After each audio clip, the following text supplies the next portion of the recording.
Nous avons commencé à fonder notre famille. 2 enfants sont nés au 5e étage, sans ascenseur, en plein centre. On avait chacun un boulot. On se levait tôt le matin, 5 heures, pour prendre le métro. Métro, voilà, boulot, dodo. Ouais. Et nous, on n'était pas différents des autres. On avait l'impression d'avoir une chouette vie. Et puis, la naissance du 2e, je me suis demandé un peu ce que je faisais là, au 5e étage, sans jardin, sans rien, pour mes enfants, ce que j'allais leur offrir en fait comme avenir.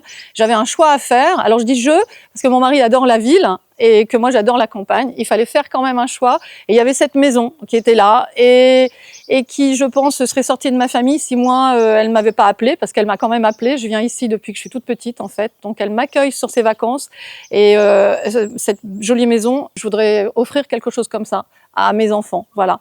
Et les sortir de cette ville qui me paraissait trop superficielle, il n'y avait pas de sens. Et un jour, la naissance du 3e a fait qu'on a déménagé, je suis partie en province. Mon mari a continué de travailler sur Paris. Et puis la naissance du 4e, c'était impossible de repartir sur Paris. Moi, je suis restée vivre en province avec, en me disant, le projet, il est là, ça mûrissait petit à petit. Les enfants arrivaient. Et le projet grossissait. Il y a eu cette maison qui était là, toujours à côté de moi, où je venais passer tous les étés avec mes enfants. Et puis ma grand-tante, qui, elle, n'avait pas de descendance, et qui m'a dit, si tu aimes cette maison, prends-en soin. Donc ça s'est fait comme ça. Et j'ai dit, l'avenir de mes enfants sera ici, si mon mari veut bien. Mais il a suivi le mouvement. Il n'a pas eu le choix. Il n'a pas eu le choix, en fait. Il a suivi le mouvement. On est arrivé ici en 2003. Et avec les marmots sous les bras, les bagages, le gros déménagement. Et puis on est arrivé ici dans une maison qui était pas du tout accueillante pour une famille, puisqu'il n'y avait pas de chauffage, il n'y avait rien. On est arrivé au mois de juillet. Et il a fallu entamer tout un tas de travaux pour pouvoir s'installer dedans. Il n'y a aucun confort. Donc autant dire que les débuts ont été quand même assez olé olé. Et on a beaucoup vécu avec les gants, les bonnets et les doudounes au départ. Et alors cette maison, on a l'impression que tout est facile, que c'est gros, que c'est ci, c'est ça. Mais je pense qu'on aurait été plus heureux dans une caravane. Ouais.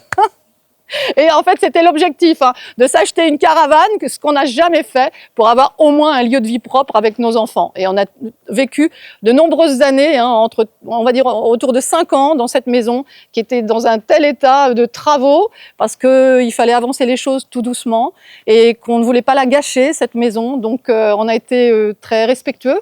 Et on avait envie de refaire les choses à l'identique, d'emmener nos enfants en même temps, parce que tout était question de famille, de boulot et de travaux. Donc on a tout fait en même temps. Parfois on nous disait « Ah bon, vous n'avez pas fait plus que ça? Mais vous n'avez pas fini ça ?» Oui, mais on a aussi 4 enfants quand même, donc il faut bien s'en occuper. Explique-nous comment donc tu en arrives à la base, c'était t'installer ici. Tu n'avais pas prévu dans ta vie, même jeune, d'être agricultrice.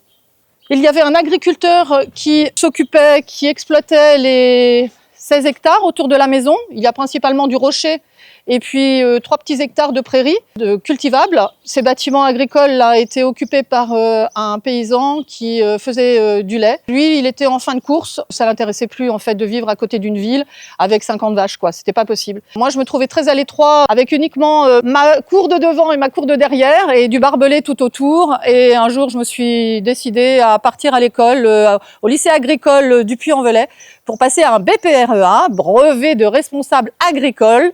Et du coup, au bout d'un an, j'ai eu mon diplôme et j'ai demandé en fait à l'agriculteur de bien vouloir me laisser la place. Bon, ça s'est fait un peu en grinçant des dents, mais ça s'est fait quand même. Parce que c'était une femme agricultrice, parce que il perdait un peu des terres qu'il occupait.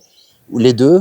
Alors je pense que c'est un peu des deux. Une femme agricultrice, c'est rude, c'est un monde d'hommes quand même l'agriculture. Donc c'est quand même très sexiste, c'est très machiste. Et ils sont pas tous pareils, mais il faut quand même le dire. C'est un monde d'hommes, un monde dur. Il y a combien d'années que tu as passé? Je l'ai passé en 2009. 2009. Voilà, nous sommes arrivés en 2003. Voilà, j'ai regardé comment ça fonctionnait et il fallait évidemment entretenir en fait tous ces terrains-là qui n'étaient pas entretenus par les vaches, forcément. Donc il fallait trouver de l'animal pour l'entretenir et nous on a essayé avec le débroussailleur, ça veut dire qu'on y passait tous les week-ends. Donc 0 temps avec la famille, 0 temps de couple, 0 temps de rien. Je pars à l'école, je passe mon diplôme agricole et je m'installe agricultrice pour pouvoir installer un vrai troupeau de moutons, parce que du coup j'avais fait le choix, c'était ou de la chèvre ou du mouton dans les rochers. C'était ou de la chèvre ou du mouton. Et excuse-moi, d'où ma question, donc je te demandais en quelle année. Peut-être que maintenant ça a changé le regard sur les femmes. Il y a peut-être il y a 15 ans maintenant, peut-être que ça a changé dans l'agriculture. On en parle davantage, mais je suis pas sûre que ça ait changé en fait. Mais on parle des choses, voilà, on les dit. Alors, je pense qu'avant, les femmes n'osaient même pas dire. Aujourd'hui, on le dit. Voilà. Bon, il y a des choses qui se sont passées ces dernières années, là, donc on ose effectivement aborder le sujet. Moi, j'ai pas eu accès à la terre. T'en avais un peu. Je suis arrivée avec les 16 hectares que mes grands-mères avaient gardés. Aujourd'hui, je n'ai toujours que 16 hectares. C'est pas faute d'en avoir cherché, hein. Voilà, il y en avait 2 petits là à côté, mais les institutions n'ont pas voulu me les confier, hein, mais on les a confiés à un autre agriculteur qui n'en manquait pas. C'est toujours des choses en fait dommages parce que moi, je fais de l'agriculture comme tout le monde. J'ai mon statut d'agricultrice et je suis reconnue en tant que telle. Je fais de l'élevage ovin et je fais de la naissance, donc voilà, et ça marche bien. Je suis un bon naisseur en fait. Voilà. Un bon naisseur. T'en fais combien à l'année à peu près? J'en fais une centaine d'agneaux. C'est une race bizarre. J'ai choisi une race locale, endémique, rustique, qui pouvait valoriser ces rochers volcaniques là, parce que ici c'est de la chèvre ou du chamois, c'est de la biche qui vit là-dedans. Il fallait un animal avec la capacité de sauter d'un rocher à un autre, hein. Donc la Bizet a été créée pour valoriser ces rochers comme ça. En fait, si on met de la BMC, là, les grosses blanches que tu vois sur le long des autoroutes, là, elle peut pas vivre ici, c'est pas possible.